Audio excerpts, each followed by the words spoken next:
Okay, hello my friends, welcome. This is my first video I'm putting out on this particular channel here. This is what I call my Hugelkultur, Terra, Preta, everything but the kitchen sink living grow bed experiment. This will be video part one. Probably going to have another part to this because there's a lot to it. I hope that you enjoy the content and that I can help you with something and that you can learn something from it. And please go ahead and hit the like and subscribe button. That lets me know you want more of this kind of content. And so I'm just getting this YouTube thing figured out. So any suggestions would also be appreciated. And well, let's get to it then. Okay, so this is a Hugelkultur, Terra Preta, everything but the kitchen sink, super ultra grow bed, living grow bed. So basically I wanted to show the beginnings of how I did it, and basically I just put the wood in there. That little clip was of a winter extended winter, which I'll give a video about later. But anyways, put in wood. Like in Hugelkultur, I put rocks on the front as heat sinks and a few throughout the wood also.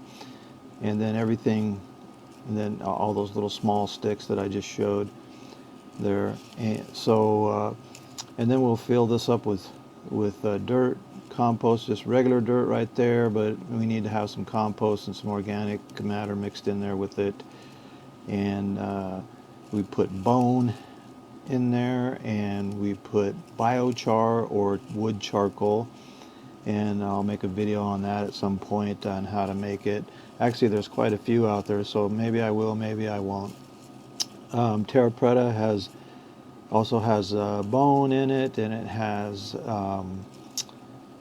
perlite. I put in azomite. I put everything I had. Basically anything that you have that's good for a garden could go in there. The idea though is to make it so that it does not have to have amendments all the time every year. Maybe just a little bit of mulch. We'll see.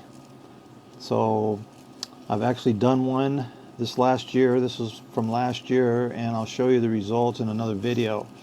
But I wanted to show you how to make it, and then I will move to some bigger grow beds where I did the same thing, and I'll do a video on how to make this overwinter greenhouse that covers that grow bed there. And so there you have it for the beginnings of it, and then we'll move on to some of the other stages and some of the other grow beds that I have made. So I'm trying to keep this video short. I apologize for the bounciness. I don't have a gimbal. I ordered one. It came broken.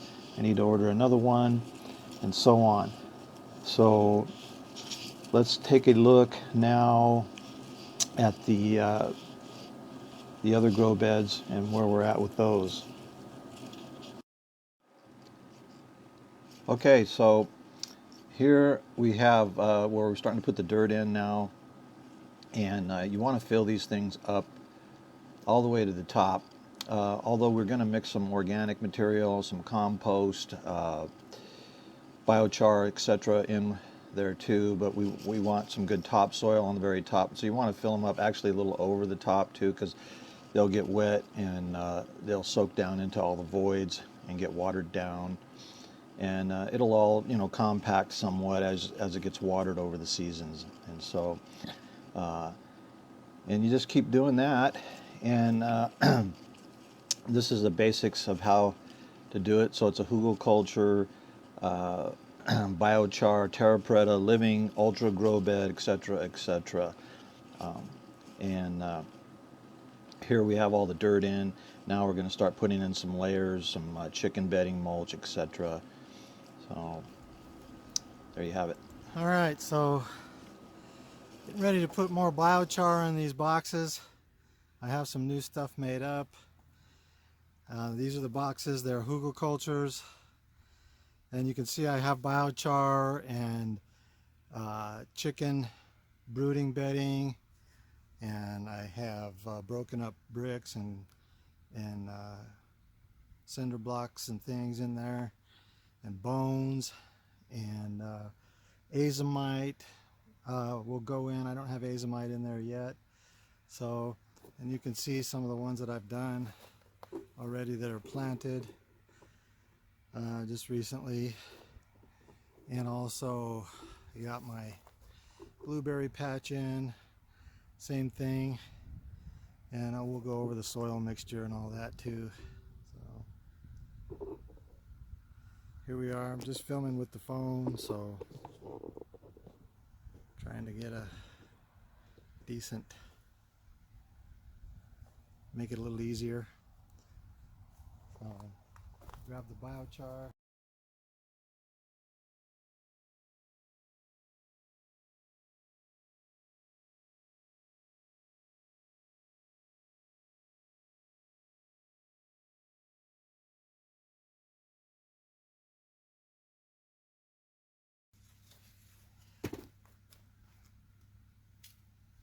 There you can see this stuff is charred all the way through. There's a few pieces that some of the bigger pieces aren't. You can either throw them back in with the next batch or just go ahead and put them in there. The wood parts will decompose anyways, and the charcoal will stay for, I don't know, 1,000 years maybe.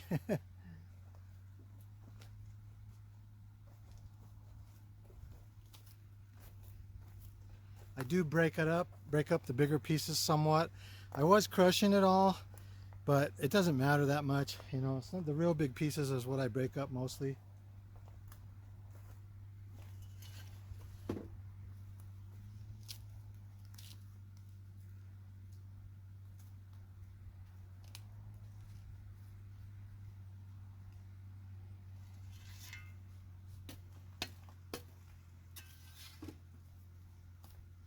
Yeah, see, like this one, a piece of a 4x4 end, it's not charred all the way, it's charred partially. And so I'll probably throw this back in the next batch. So set it aside.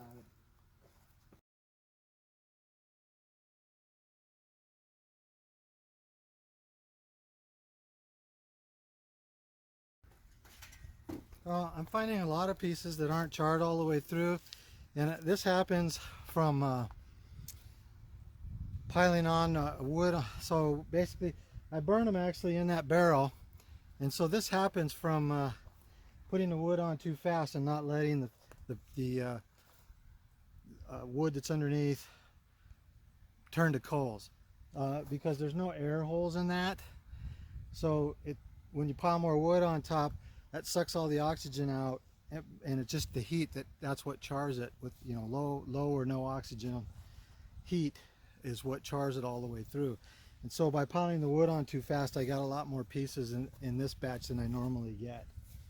Not too many though, but enough that I'll have to do it. And that's what happens when you're trying to rush and hurry to get it done. And so, but in this heat, I kind of wanted to keep an eye on it, and so that kind of made me want to get it done sooner, instead of having to babysit it for too long.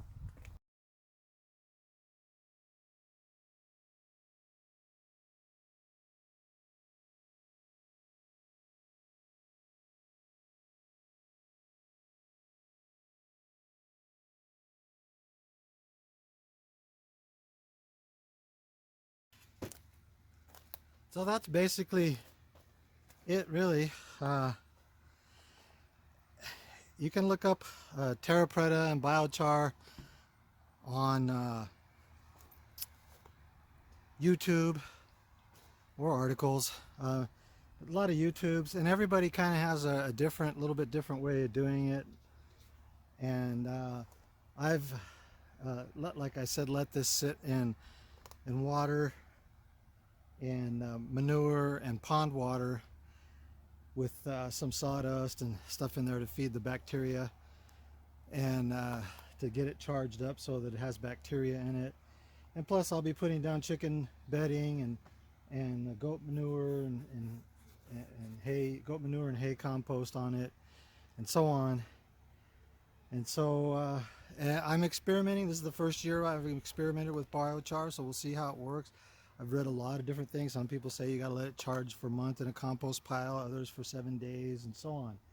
So I just tried it for a few days. The first batch that I put in there, I let it charge, I don't know, for weeks in the water, but then it got hot and I got busy and the water dried out, so I don't know how well the bacteria, if it's still in it or what. We'll find out. Eventually it'll get bacteria in it. It just might take a year if it doesn't work out right. But I also go on my intuition, and I have a hunch that you could probably charge it for 24 hours and throw it in with the compost and it'll be fine. But we'll see. I used to do aquaponics.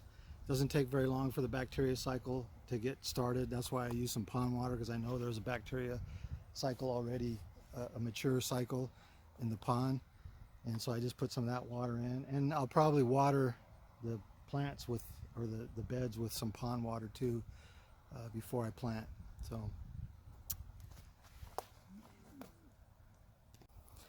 So finishing up getting the biochar in the boxes here.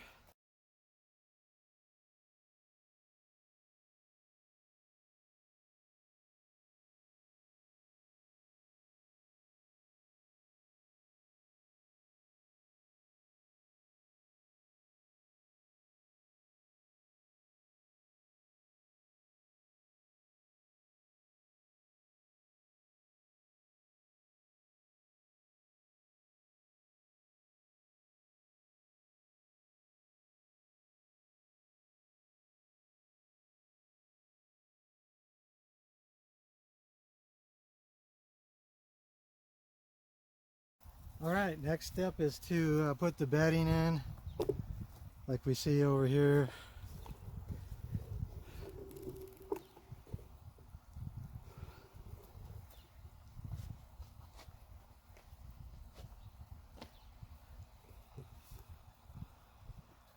Okay, so now we have the bedding, the chicken brooder bedding down, and the concrete or cinder block broken up pieces. So I ran out of brick. So the original Terra Preta had pottery, which is clay. And so the only logical thing is that it soaks up water really well. Well, cinder blocks do the same thing. Cinder blocks and concrete blocks, they soak up water really well. So it's going to help the bed retain its water and not dry out so fast. And literally, if you don't, I had broken bricks and cinder blocks laying around. I have more bricks, but I didn't want to break them up, so but I still have broken cinder blocks, and I thought, well, that should work for water retention. I don't know, there might be some other reason for the pottery that was found in the Terra Preta in the Amazon, but they haven't figured that out. But so water retention seems to be the most logical thing.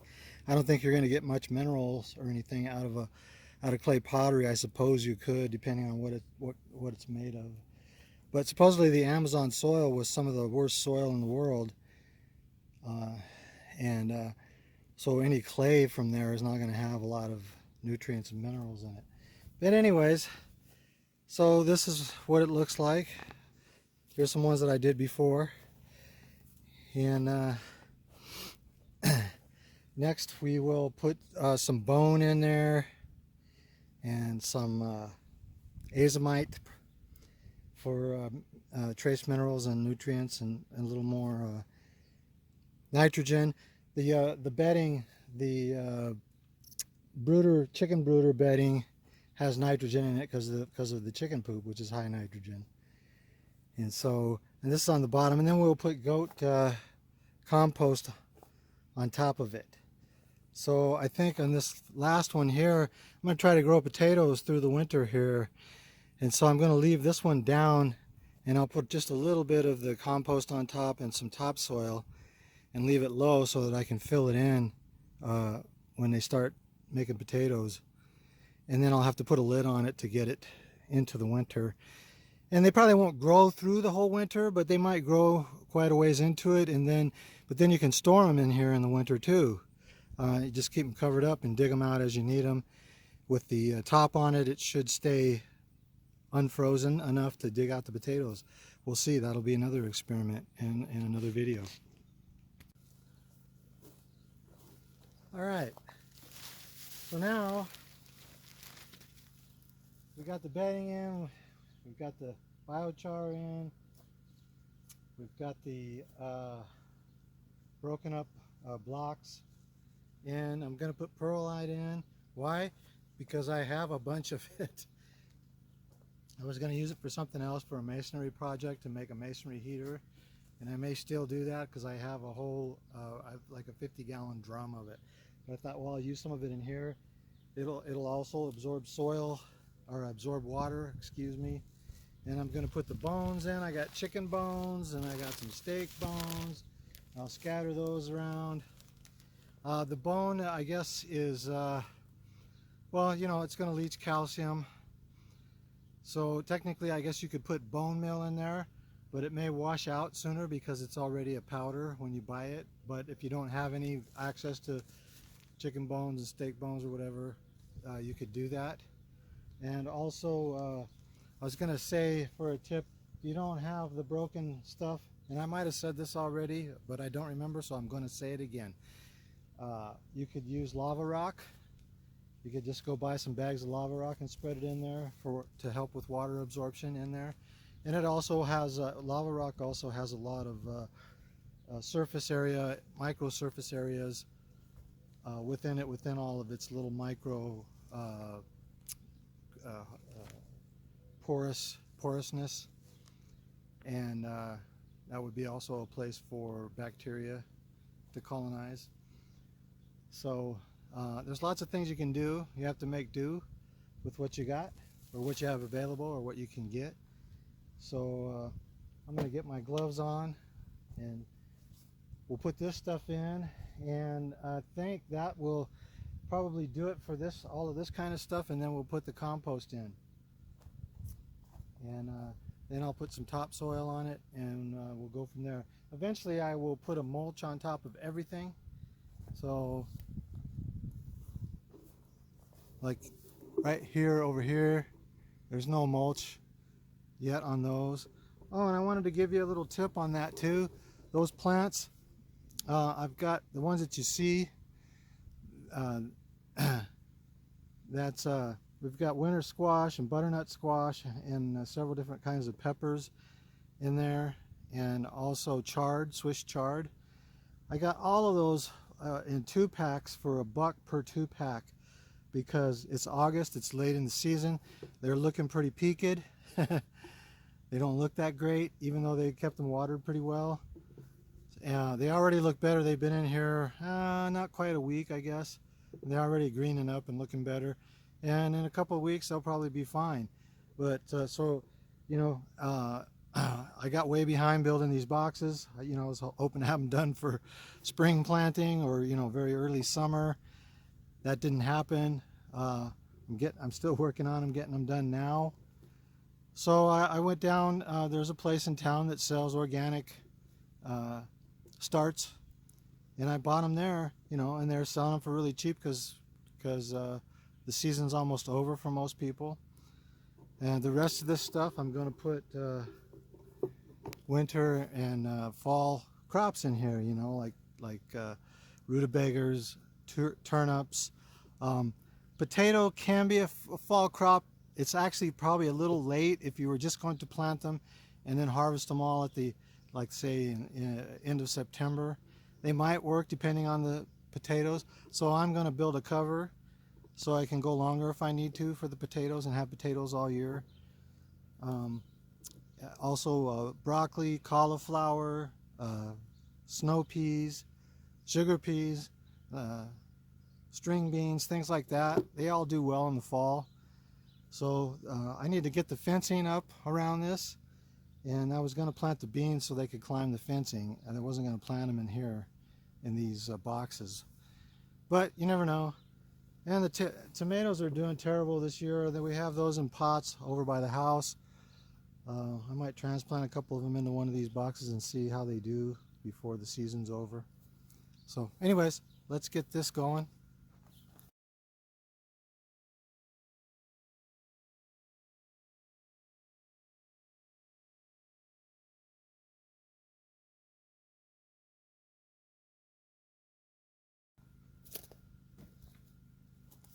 perlite helps keep the soil from compacting also, but we have a lot of organic material in there, so I'm not worried about it too much. But the base soil here is very high in clay, and so this is why I did Hugelkultur in that soil. And if it does ever, if it gets down to the base soil, it will compact really well, too well. So anyways,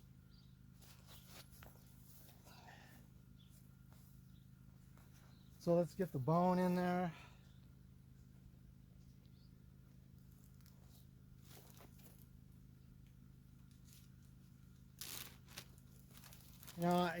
The more I do this and think about it, and we'll see, I'm experimenting. This is my first year using biochar, so I could be totally out to lunch. But the more I think about this, you could literally put everything you can think of that's good for a garden or for the type of plants that you're in there, and put biochar in there with it, and the broken blocks or bricks or pottery, what have you, in it, and you could probably come up with the same thing, because a good compost, if you make good compost, it's going to have plenty of bacteria in it. You might want to charge your biochar in it longer. I don't, all these experiments, let me know what you guys have done, if you've done some of this, and what your results have been. So, in different climates and different areas, different soils, so you got to use your experience and use, well, if you don't have any experience, you can look at a lot of YouTubes, but I've been gardening, organic gardening, for over 30 years, and so I've tried a lot of different things, and I can make a good soil that makes really good, that grows really good plants, but you got to keep amending it, yearly, to keep it going. And so I'm trying to do something that we won't have to amend, or if we do, with very little amendment, and that's why I call it a living bed. So, all right.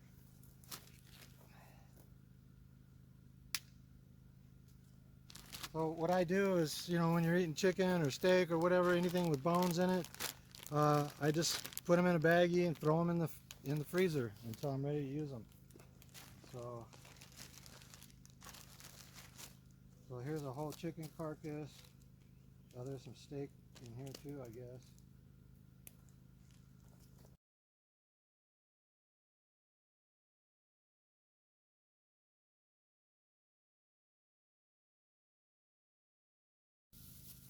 As I'm doing this, I'm thinking, well, it could be a good idea to get some bone meal anyways, to get things started, and throw your bones in there, and then get a compost pile going and have all this stuff already mixed in. So all you gotta do is just put it in. That's my plan eventually. I'm gonna have a couple of compost bins over in this corner over here.